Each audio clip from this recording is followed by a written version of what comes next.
In this video, I'd like to discuss the textile's heat transfer dye sublimation quote type. If we're inside of control,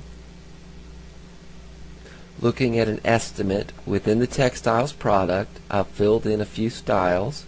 For more information on filling in the textiles, please preview the textiles video. Then we'll come down to quote type. Under quote type, you'll have heat transfer dye sublimation. That will open up the heat transfer dye sublimation quote type. The first thing it needs to know is the transfer type. This is basically where are you getting the heat transfer from. Is it coming off of a roll printer? Is it coming off of a small format such as a sheet fed printer, a stock print, something that you've purchased already printed, customer supplied, or outsourced? To begin with, let's look at the roll print applique. The roll print applique, it's going to show you the print options.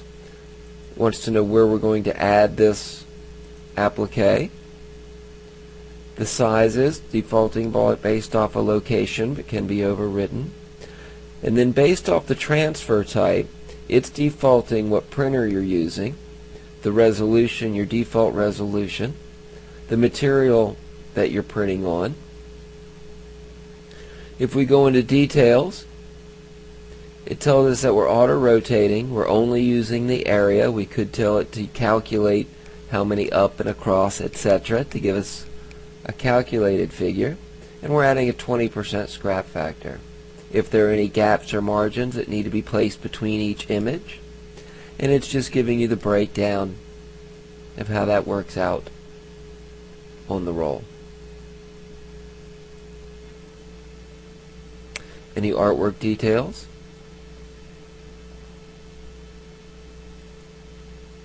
Under cost price details, we have our press, which is the press to heat press these transfers on, the appliques, and the print times. Currently, we're looking at a cost-based pricing method. We could look at this as a table-based pricing method. When we go to switch to a table-based pricing method, you'll notice our charges changes to now show us our table and setup charges.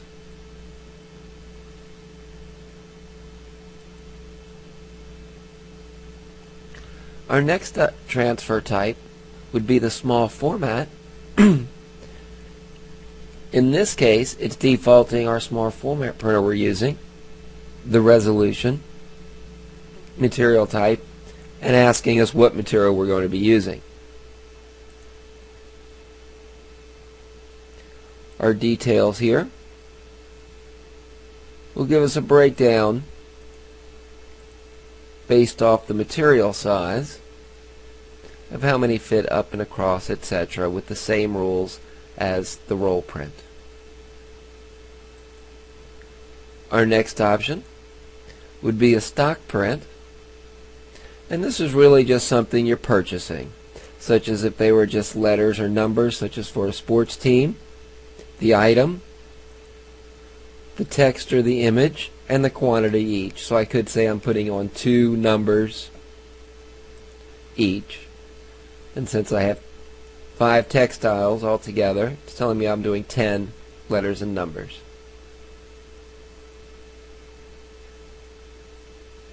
Our next type would be customer supplied. And this is really when they're just dropping something off to you. And the information. The outsource is really when you're going to look something up in a catalog that you're going to transfer onto these textiles. So therefore it isn't anything that is an inventory. So we're just going to type in what it is that we're putting on.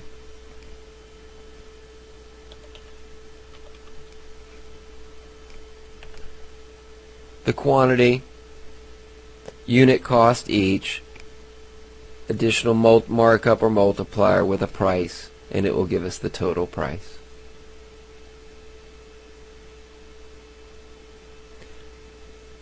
If you have any further questions, please review our other videos or contact Serious Technical Support or the Implementation Department. Thank you.